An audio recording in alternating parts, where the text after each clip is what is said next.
Avengers tuh apaan sih artinya? Itu kalimat saya pagi tadi ketika sarapan. Begini ayah, anak saya yang bungsu yang baru 12 tahun mencoba memberi jawaban versi dia. Dia melanjutkan, kalau ayah dizolimi lalu ayah melakukan tindakan balasan langsung, itu ayah melakukan revenge namanya. Ini dark justice ya ayah. Ayah balas langsung sendiri. Kalau ayah nggak bisa balas, lalu aku yang membalas perilaku zolim orang ke ayah, itu aku namanya Avengers. Kalimat itu cukup menyentak saya.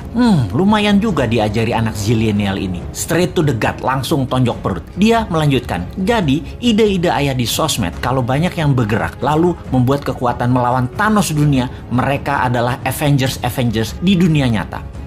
Asli ketonjok 2 kali ulu hati saya. Saya mantuk-mantuk berimajinasi sehingga berlanjut ke tindakan saya menginformasikan kepada sahabat semua. Jadi, melihat keadaan dunia saat ini yang dikuasai medical Thanos, harus kita menjadi Avengers terhadap kejahatan mereka. India misalnya punya obat non-Thanos yang mereka produksi sendiri. Hanya $40 atau 500 ribu rupiahan selesai masalah positif COVID dari diri seseorang dengan tingkat kesuksesan 98%. Di sisi ekonomi, keadaan ekonomi dunia yang dikuasai Thanos ekonomi yang namanya dolar dan sistem pinjaman IMF, kita harus buat imbangannya dengan rupiah. Thanos lain kita juga harus punya solusinya, yaitu mengalahkan Thanos teknologi Tiongkok, Thanos produk Tiongkok, Thanos uang Tiongkok, SDM Tiongkok yang sering dilindungi pejabat, yang kalau diganggu sama warga Indonesia akan mati Indonesia itu dan tidak akan dibantu lagi Indonesia itu sama Tiongkok. Ini berbahaya buat Tiongkok karena negara Tiongkok adalah satu-satunya yang bisa menolong ekonomi, dan jangan bikin marah karena mereka jadi nggak bisa bantu nantinya. Pejabat segitu rendahnya ya ke NKRI-anmu, kok herannya masih berkuasa dia. Padahal rakyat nggak pilih dia loh, tapi dia bisa melakukan apa aja saat ini. Segitu kuatnya tanaman program mindset di masyarakat ya.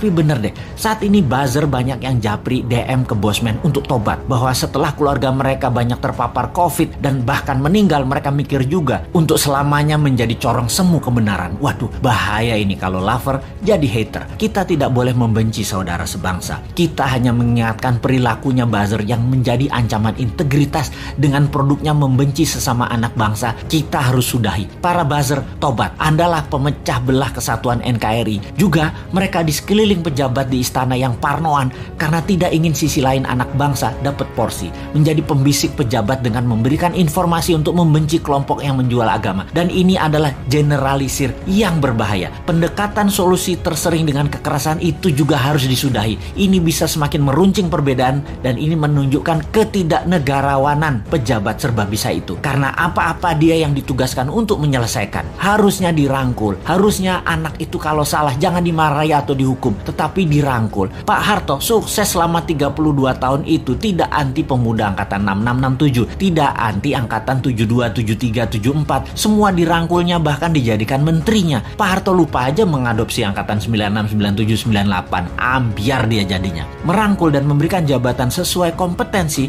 membuat siapapun yang tadinya berbeda diberi kesempatan. Kalau berhasil, pejabatnya dapat nama. Kalau gagal, yang atas nggak dapat celah, tapi yang rusak adalah yang tidak kompeten tadi. Jadi gak ada ruginya sebenarnya kalau pejabat sekarang cerdas bernegaranya. Kalau pejabatnya sempit atau memang tak berilmu luas, ya pasti goncang bernegaranya. Masih belum nyadar juga ya wahai para pejabat ini. Ubahlah segera, reshuffle kabinet dengan mengganti 50% orang baru yang new mind. 3 tahun ke depan cukup membuat negara ini keluar dari arah yang miring ke satu sisi. Dan ingat, ada 190 negara lain yang bisa kita kerjasamakan, bukan hanya Tiongkok saja. Bener deh, yang tidak kompeten dan tidak cocok dengan perang dunia ketiga ini jabatannya dilengserkan, ganti dengan 30 orang baru. Tapi ya sudahlah, jabatan ada batasnya kok. Kita kembali ke Avengers. Dunia saat ini dikuasai dark side, dikuasai Thanos. Pertama, kita harus melakukan pemahaman dulu bahwa globalis cabal itu ada, tindakannya kejam, dan negara-negara pejabatnya yang lemah nasionalismenya pasti kemakan mereka